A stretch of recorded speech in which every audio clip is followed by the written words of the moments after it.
अब देखो भाई, तुमने अगर गाउस लॉ पढ़ा है ना इलेक्ट्रोस्टैटिक्स का, तो डेफिनेटली ये वाला क्वेश्चन एकदम हलवा है तुम्हारे लिए। जैसे एक वायर है और वायर को हमने कुछ ऐसे अरेंज करना है कि ये क्यूब के अंदर मैक्सिमम चार्ज एनक्लोज कर ले।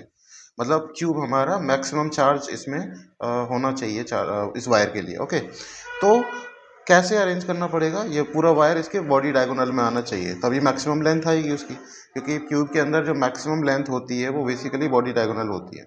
उसके बाद हमें क्या करना है, total flux equals to Q inside upon epsilon naught, जो कि गाउस लॉ है, वो लगाना है। ओके, तो पहले देख लेते हैं कि कितना चार्ज टोटल इनसाइड वाला आ रहा है। तो चार्ज के लिए क्या करना है, लैम्बडा इनटू डायगोनल लेंथ, क्योंकि लैम्बडा लीनियर चार्ज डेंसिटी है, तो पूरे डायगोनल की लेंथ का मल्टीप्लाई कर देंगे तो टोटल चार्ज आ जाएगा अंदर वाला। तो lambda root three into a means side length. Okay, diagonal का मतलब रूट थ्री इंटू ए होता है। ओके, तो देखो ये सारी चीज़ें रखने के बाद में फ्लक्स जो आएगा वो lambda root three into A upon epsilon naught है। अब लैम्बडा हमें दे रखा है 2 × 10⁻⁹ एंड रूट थ्री, और ए हमारा क्या है, root three into 10⁻⁻2 metre. Okay, centimetre को मीटर में कन्वर्ट कर लिया। एप्सिलॉन से डिवाइड कर देंगे। 1/4 पाई एप्सिलॉन हमें पता है के होता है, तो इसलिए हमने ऊपर नीचे 4 पाई का मल्टीप्लाई कर दिया। थोड़ा सिंप्लीफाई किया और 1/4 पाई एप्सिलॉन की जगह पे हमने क्या रख दिया, 9 × 10⁻⁹। तो इसमें देखो 9 10⁻⁻9 कैंसिल हो जाएगा, और फाइनली जो आएगा रिजल्ट 36 पाई 6 × 10⁻⁻2। मल्टीप्लाई करेंगे सबका पाई की वैल्यू रख के, तो लास्ट में जो हमारा रिजल्ट आएगा सबका मल्टीप्लाई करके, तो ये आएगा 6.78 newton upon coulomb into metres. Okay, next question देखिए।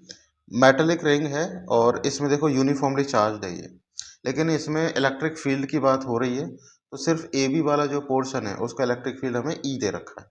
तो आपको पता है कि इलेक्ट्रिक फील्ड हमेशा कैसे होता है, आर्क को बाइसेक्ट करता है ना, सिमेट्रिकली। अब लेकिन यहाँ पे दो पार्ट हैं, ए बी और बी सी, दोनों का अलग अलग हमें ई दे रखा है, तो नेट इलेक्ट्रिक फील्ड क्या हो जाएगा, ई डैश, क्योंकि ई और ई हमारे परपेंडिकुलर हो जाएंगे। तो अब सोचो कि दोनों आर्क का अलग अलग इलेक्ट्रिक फील्ड का मैग्नीट्यूड तो सेम है, ई और ई, लेकिन यहाँ जो नेट इलेक्ट्रिक फील्ड होगा वो क्या हो जाएगा, दोनों का 90 डिग्री होने की वजह से √2 टाइम्स ई। तो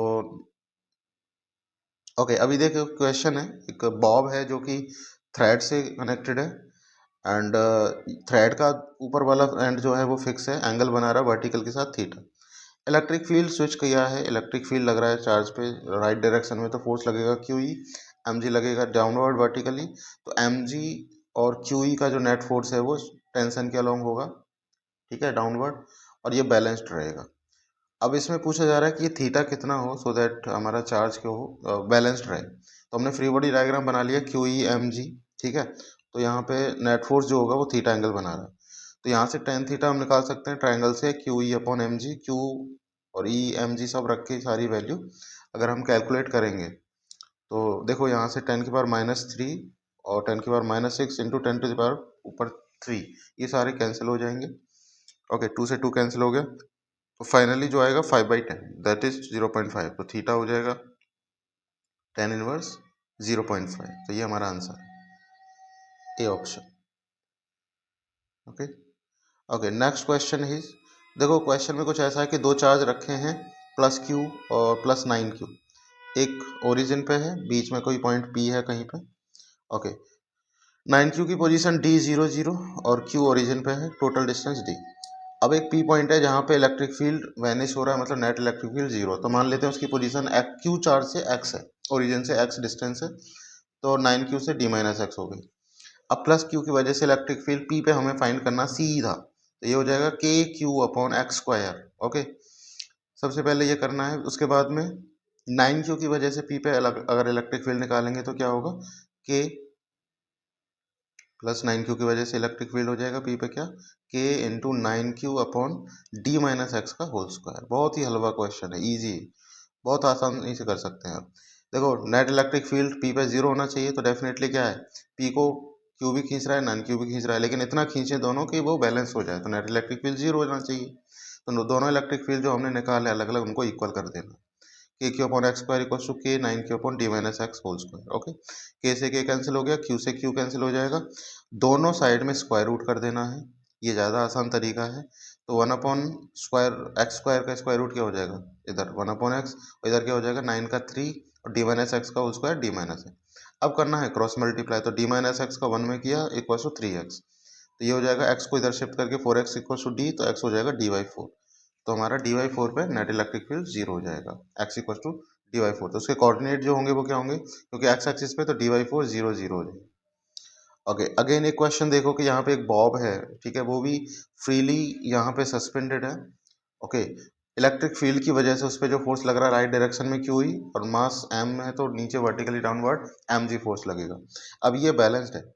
ओके, तो ये देखो कि ये जो एंगल है वो हमारा 45 है, तो इसका मतलब ये हो गया कि tan 45 जो होगा, ठीक है, यहाँ से tan 45 क्या हो जाएगा, Q E upon M G हो जाएगा। क्यू हमें दे रखा है और ई जो है वो होता है सिग्मा अपॉन 2 एप्सिलॉन नॉट, क्योंकि ई की बात यहाँ पे एक प्लेन शीट के लिए हो रही है, मतलब इलेक्ट्रिक फील्ड यहाँ पे प्लेन शीट का है। एम हमें दे दिया, जी 10 ले लिया, तो Q E equal to M G हो जाएगा tan 45 वन रख के। तो क्यू ई एम, क्यू और ई की वैल्यू रख दी हमने 6/2 एप्सिलॉन नॉट, और एम का रख दिया हमने 10⁻⁻⁴, और जी ले लिया हमने 10। अब ये सारी चीज़ें सिंप्लीफाई करने के बाद में सिग्मा अपॉन 2 एप्सिलॉन जो आएगा वो 10⁻³ और नीचे आएगा 10⁻⁴ 5, तो फाइनली 10⁻²। सिग्मा क्या हो जाएगा 2 epsilon not 10⁻², that is 2 into 8.85 into 10⁻⁻12 into 10⁻²। तो that comes by simplification 17.70 into 10⁻² 1 -10, sorry.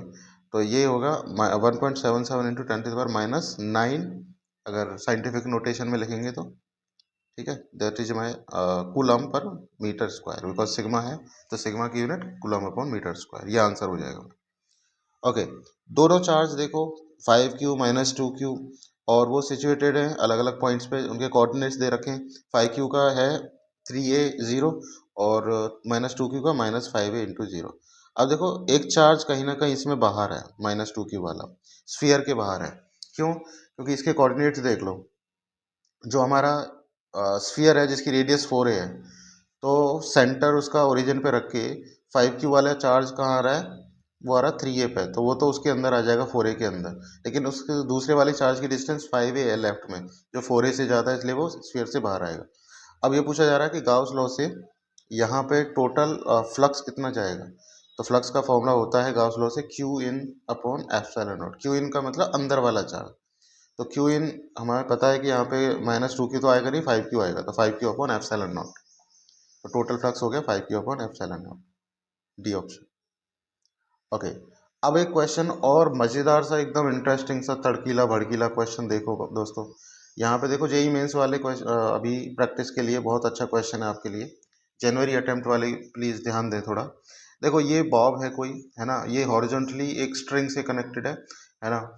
उसके बाद में क्या किया है हमने, इलेक्ट्रिक फील्ड को स्विच किया है हॉरिजॉन्टल डायरेक्शन में। चार्ज की बॉल जो है हमारी वो एक्चुअली फिक्स्ड है स्ट्रिंग से, ठीक है, बस वो रोटेट रिवॉल्व कर सकती है उस पॉइंट के अबाउट, क्योंकि रिजिडली फिक्स कर दिया है। ओके, हॉरिजॉन्टल, तो क्यू ई के दो कंपोनेंट निकालेंगे, तो एक टेंजेंशियल आएगा और एक उसके नॉर्मल आएगा away from the radial direction. तो यहाँ से हमें पता है कि ये एक सर्कुलर मोशन करेगा पार्शियली, तो सर्कुलर मोशन होगी तो उसमें जो डिस्प्लेसमेंट आएगा एक्स डायरेक्शन में, वो क्या आएगा, D equal to L minus L cos 60। तो यहाँ से एल कॉस 60 L/2 रखा, तो L/2 आ जाएगा हमारा डिस्प्लेसमेंट एक्स डायरेक्शन में क्यू ई के लिए, क्योंकि डिस्प्लेसमेंट हमें सिर्फ फोर्स की डायरेक्शन में देखना होता है वर्क फाइंड करने के लिए। तो क्यू ई डायरेक्शन में मतलब हॉरिजॉन्टल डायरेक्शन में हमने क्या ले लिया, डिस्प्लेसमेंट L/2। तो वर्क एनर्जी थ्योरम क्या बोलती है, change in kinetic energy equal to work done by all the forces. तो चेंज इन काइनेटिक एनर्जी मतलब final kinetic energy minus initial, half M B square minus 0 equal to work क्या हो जाएगा, Q E into D. तो D जो है basically यहाँ से आप देख सकते हैं ज्योमेट्री से L/2 आ गया सीधा। तो अब देखो यहाँ से थोड़ा सिंप्लीफाई करेंगे, तो वी स्क्वायर आ जाएगा Q E L by M, तो वी हो जाएगा root Q E L upon M. तो फाइनल हमारी जो स्पीड होगी हिट करने से पहले वो root Q E L upon M हो जाएगा आंसर। ओके, अब देखो और इससे भी ज़्यादा इंटरेस्टिंग क्वेश्चन देखो, मज़ेदार सा। इसमें क्या है, एक सिलेंडर है और सिलेंडर की जो लेंथ है बेसिकली वो अभी मान लो फाइनाइट लेंथ नहीं है, थोड़ा लंबा है, मतलब इनफाइनाइट लेंथ का है, और इसमें यूनिफॉर्मली चार्ज डिस्ट्रीब्यूटेड है वॉल्यूम के अंदर। अब हमें बताना है कि इसके एक्सिस से कुछ डिस्टेंस पे, है ना, उसके अंदर इलेक्ट्रिक फील्ड कितना होना चाहिए। नॉन कंडक्टिंग सॉलिड स्फीयर है, क्योंकि अगर कंडक्टिंग होता तो सारा चार्ज स्फीयर पे आ जाता। तो अब देखो इसके अंदर इलेक्ट्रिक फील्ड बताना है ना, तो इसमें देखो अंदर वाले जो पॉइंट है उसको एनक्लोज करते हुए एक सिलेंड्रिकल गाउसियन सरफेस हमने बना ली है, ग्रीन वाली आप देख सकते हैं। इसकी रेडियस एक्स मान लो। ओके, तो इस सिलेंडर के अंदर ये जो गाउसियन सरफेस है, इसके अंदर का चार्ज जो भी है वो निकालना है पहले तो गाउस लॉ लगाने के लिए, क्योंकि गाउस लॉ क्या बोलता है, गाउस लॉ बेसिकली होता है कि उसका इलेक्ट्रिक फील्ड और डीएस मतलब सरफेस इंटीग्रल, इलेक्ट्रिक फील्ड का सरफेस इंटीग्रल और एनक्लोज करने के बाद में जो एनक्लोज करने के बाद सरफेस इंटीग्रल आता है वो हमेशा टोटल फ्लक्स देगा जो उस पर्टिकुलर बॉडी से पास हो रहा होगा, और वो होता है Q inside upon epsilon naught. तो हमें बेसिकली क्या करना है, इलेक्ट्रिक फील्ड को सरफेस इंटीग्रल करके क्लोज सरफेस बनानी है। तो अब सिलेंडर से क्लोज सरफेस कैसे बन रही है, हर जगह पे इलेक्ट्रिक फील्ड हम देख सकते हैं रेडियली आउटवर्ड है सिलेंडर से। तो क्लोज सरफेस बेसिकली क्या है, कर्व सरफेस है कहीं ना कहीं। तो इलेक्ट्रिक फील्ड ई और डीएस का इंटीग्रेशन हो जाएगा 2 पाई एक्सएल, क्योंकि हर जगह कर्व सरफेस पे ई तो सेम है, तो डीएस का integration 2 pi XL equal to Q inside upon epsilon. तो क्यू इनसाइड क्या हो जाएगा, रो इंटू वी, वी हो जाएगा pi X square upon L, क्योंकि रो इंटू वॉल्यूम जो आ रहा है इसमें पूरा वो उसका मल्टीप्लाई करना है। तो फाइनली ई आएगा rho X upon 2 epsilon naught. तो जो हमारा इलेक्ट्रिक फील्ड होगा एक्स डिस्टेंस में from the centre of the axis of the cylinder. तो अब इसका ग्राफ भी बना सकते हैं, क्योंकि रो अपॉन 2 एप्सिलॉन नॉट तो कांस्टेंट है। That means electric field is directly proportional to linear distance from the axis of the cylinder radially outward. तो ऐसे लीनियरली इंक्रीज होगा। ओके ओके, अब देखो इससे पहले वाले क्वेश्चन में आपने देखा था कि इलेक्ट्रिक फील्ड हमने अंदर निकाला था सिलेंडर के, अब निकालना है हमें सिलेंडर के बाहर। तो बाहर मान लो कोई पॉइंट P है, और इस पॉइंट P के लिए अगर आपको इलेक्ट्रिक फील्ड निकालना है तो क्या करना है, वही सेम तरीका है, गाउसियन सरफेस बनानी है सेम डिस्टेंस सेम रेडियस के लिए। तो मैंने गाउसियन सरफेस बना ली है ऐसे, और गाउसियन सरफेस भी मेरा क्या है, सिलेंड्रिकली है वो। क्योंकि थोड़ा सा देखो ऐसा है कि आइडेंटिकल चीज़ें अगर बनाओगे तो उसमें ज्योमेट्री का हेल्प से वो चीज़ें आसान हो जाती हैं सॉल्व करने के लिए, है ना। तो पी पॉइंट को एनक्लोज करते हुए एक गाउसियन सरफेस बनाई। तो पी पॉइंट की जो डिस्टेंस है एक्सिस से वो कुछ मान ली एक्स है, ठीक है, या आर मान लो, आपकी चॉइस से वेरिएबल है वो, एक्स मान लिया हमने, है ना। तो पी पॉइंट पर इलेक्ट्रिक फील्ड निकालने का वही तरीका है, गाउसियन सरफेस के लिए गाउस लॉ लगाना है हमें। तो गाउस लॉ बेसिकली क्या होता है, surface integral of electric field, और ये हो जाएगा Q inside upon epsilon not, मतलब अंदर वाला चार्ज जो होगा गाउसियन लॉ के लिए, गाउस लॉ के लिए, वो हमें यहाँ पे अप्लाई करना है। ओके, तो देखो पी पॉइंट पर अगर पी पॉइंट वाले कोई डिस्टेंस है तो उतनी डिस्टेंस ये जो गाउसियन सरफेस बन रही है सेम रेडियस के लिए सेम इलेक्ट्रिक फील्ड होगा। डायरेक्शन अलग अलग है ऑल दो, लेकिन इलेक्ट्रिक फील्ड तो सेम है। और उस पॉइंट के लिए इलेक्ट्रिक फील्ड और एरिया की डायरेक्शन परपेंडिकुलर है, तो बस एरिया का इंटीग्रेशन करना है। तो वो हो जाएगा 2 पाई एक्सएल कर्व सरफेस, और अंदर क्या हो जाएगा charge, rho into V, V क्या हो जाएगा total charge, rho into V का मल्टीप्लाई करके pi r square into L upon epsilon naught. तो यहाँ से आप देख सकते हैं जो इलेक्ट्रिक फील्ड आ रहा है वो 1/x के इनवर्स प्रोपोर्शनल है, या x के इनडायरेक्टली प्रोपोर्शनल है इनवर्सली। तो rho r square upon 2 epsilon naught into x, ये फॉर्मूला है। अब इसका ग्राफ अगर बनाना है तो इलेक्ट्रिक फील्ड और एक्स के बीच में ग्राफ देखो।